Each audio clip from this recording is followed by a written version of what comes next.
2013 Chevy Avalanche 5.3 liter. What we did on it today, we still got the stock converters right there and right there. And then it's got a third converter here. Then we put a MagnaFlow 14-inch body muffler, original tailpipe, and then a dual outlet tip, or a quad tip, out the back right there. I'll let you guys hear it in a sec. LTZ edition. Give it gas.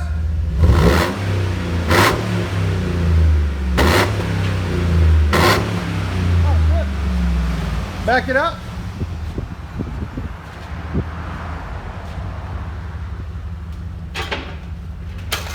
I knew that was going to happen. It's okay.